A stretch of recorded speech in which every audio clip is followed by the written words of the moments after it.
Welcome back to study literature.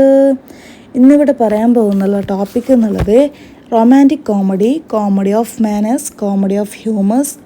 ഈ 3 കോമഡിയെ പറ്റിയിട്ടാണ് ഇന്ന് ഇവിടെ പറയാൻ പോകുന്നുള്ളത്. ഈ ഒരു ടോപ്പിക്കിൽ എന്തൊക്കെ കാര്യങ്ങളാണ് പറയുന്നത് നമുക്ക് നോക്കാം. ആദ്യം തന്നെ കോമഡി എന്താണെന്ന് നോക്കാം. കോമഡി പറയുന്നുള്ളത് ട്രാജഡിക്ക് ഓപ്പോസിഷൻ ആയിട്ടുള്ളതാണ് കോമഡി എന്നുള്ളത്. ഹാപ്പി എൻഡിങ്, കോമൺ പീപ്പിളുടെ ഹാപ്പി എൻഡിങ് സ്റ്റോറിയാണ് കോമഡി പറയുന്നുള്ളത്.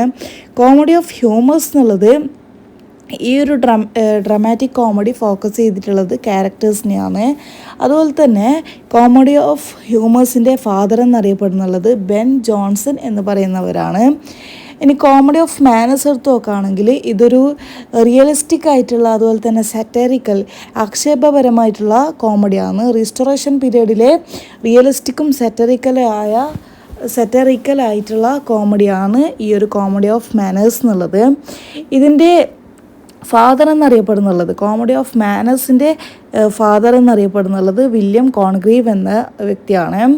അതുപോലെ തന്നെ ഈ ഒരു കോമഡി ഓഫ് മാനേഴ്സിൻ്റെ തീം എന്നുള്ളത് ലെസ്റ്റ്, കാമം, ഗ്രീഡ്, അത്യാഗ്രഹം, ഗോസിപ്പ്, റൂമേഴ്സ്, അതുപോലെ തന്നെ false pretension of the people, ജനങ്ങളുടെ തെറ്റായിട്ടുള്ള അഭിനയങ്ങളൊക്കെയാണ് ഈ ഒരു കോമഡി ഓഫ് മാനേഴ്സിൻ്റെ തീം എന്ന് പറയുന്നുള്ളത്.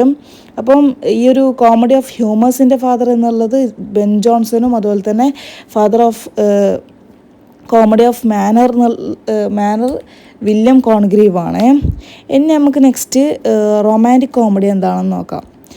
മൂന്നാമത്തെ ടൈപ്സ് ഓഫ് കോമഡി എന്നുള്ളത് റൊമാൻറ്റിക് കോമഡിയാണ്. റൊമാൻറ്റിക് കോമഡിയിൽ എന്തൊക്കെ കാര്യങ്ങളാണ് പറയുന്നത് നമുക്ക് നോക്കാം. Romantic comedy also known as rom com എന്നും റൊമാൻറ്റിക് കോമഡിയെ അറിയപ്പെടുന്നുണ്ട്. അതുപോലെ തന്നെ റൊമാൻറ്റിക് കോമഡി എന്നുള്ളത് is a sub genre of കോമഡിയുടെ തന്നെ ഒരു സബ് ഗാനറാണ്. അതുപോലെ തന്നെ റൊമാൻറ്റിക് ഫിക്ഷൻ കൂടിയാണ് റൊമാൻറ്റിക് കോമഡി എന്നുള്ളത്. അതുപോലെ തന്നെ ഇത് ഫോക്കസ് ചെയ്യുന്നുള്ളത് ലൈറ്റ് ഹേർട്ടഡ് ആയിട്ടുള്ള കഥകളൊക്കെയാണ്, വർക്ക്സൊക്കെയാണ് ഫോക്കസ് ചെയ്തിട്ടുള്ളത്. ഇനി റൊമാൻറ്റിക് കോമഡിയുടെ ഫാദർ എന്നറിയപ്പെടുന്നുള്ളത് വില്യം ഷേക്സ്പിയർ ആണ്. അതുപോലെ തന്നെ ഈ ഒരു റൊമാൻറ്റിക് കോമഡി ഫോക്കസ് ചെയ്തിട്ടുള്ളത് ഹ്യൂമറസ് പ്ലോട്ടാണ്. അതുപോലെ തന്നെ ട്രൂ ലവ്, ഇതിനൊക്കെ പറ്റിയിട്ടൊക്കെ ഇതിൽ ഫോക്കസ് ചെയ്യുന്നുണ്ട്. ഇനി റൊമാൻറ്റിക് കോമഡിയുടെ ക്യാരക്ടറിസ്റ്റിക്സ് എന്നുള്ളത് ചാമിങ് ക്യാരക്ടേഴ്സാണ്, ചാമിങ് ആയിട്ടുള്ള ക്യാരക്ടേഴ്സാണ്. അതുപോലെ തന്നെ ഹ്യൂമറസ് കോൺഫ്ലിക്ട്സ് ആണ് ഇതിലുള്ളത്. അതുപോലെ തന്നെ ഹാപ്പി എൻഡിങ്സ് ആണ് റൊമാൻറ്റിക് കോമഡിയിൽ ഉള്ളത്. പിന്നെ ഈ ഒരു റൊമാൻറ്റിക് കോമഡിയിൽ പറയുന്നുള്ള കാര്യം എന്നുള്ളത് വില്യം ഷേക്സ്പിയറിൻ്റെ 2 ജെൻറ്റിൽമാൻ എന്ന വർക്കാണ് ആദ്യത്തെ romantic comedy. Girl Shy was one of the first silent movies and is one of the first romantic comedies. Girl Shy എന്ന മൂവി അതാണ് ഫസ്റ്റ് റൊമാൻറ്റിക് കോമഡി. അതുപോലെ തന്നെ സൈലൻറ്റ് മൂവിയും ഗേൾസി എന്ന മൂവിയാണ്. ഇനി കോമഡി ഓഫ് മാനേഴ്സിലെ മാസ്റ്റർ പീസ് ആയിട്ടുള്ള പ്ലേസ് ഏതൊക്കെയെന്ന് നോക്കാം. ഒന്നാമത്തേത് വില്യം കോൺഗ്രീവിൻ്റെ the way of the world എന്ന പ്ലേ. പിന്നെ ഒലിവർ ഗോൾഡ് സ്മിത്തിൻ്റെ ഷീ സ്റ്റൂപ്സ് ടു കോൺക്വർ എന്ന പ്ലേ.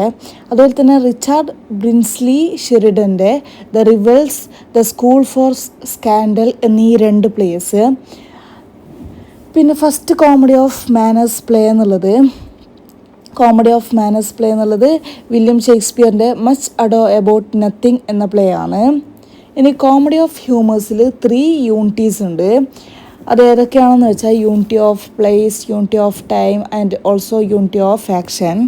സോ ഈ ഒരു ടോപ്പിക്കിൽ ഇത്രയൊക്കെ കാര്യങ്ങളാണ് പറയുന്നുള്ളത്. ഈ ഒരു ടോപ്പിക്ക് നിങ്ങൾക്ക് മനസ്സിലായിട്ടുണ്ടാവുമെന്ന് വിചാരിക്കുന്നു. ഈ ഒരു ടോപ്പിക്ക് നിങ്ങൾക്ക് ഹെൽപ്ഫുള്ളാണെങ്കിൽ തീർച്ചയായും കമൻറ്റ് ചെയ്യുക, ഹെൽപ്ഫുൾ എന്ന് കമൻറ്റ് ചെയ്യുക. അതുപോലെ തന്നെ സബ്സ്ക്രൈബ് ചെയ്യുക, ലൈക്ക് ചെയ്യുക, ഷെയർ ചെയ്യുക, കമൻറ്റ് ചെയ്യുക. അതുപോലെ തന്നെ നിങ്ങൾക്ക് മറ്റേതൊക്കെ വീഡിയോസാണ് വേണ്ടതെന്നും കമൻറ്റ് ചെയ്യുക. സോ അത് അപ്ലോഡ് ചെയ്യുന്നതായിരിക്കും.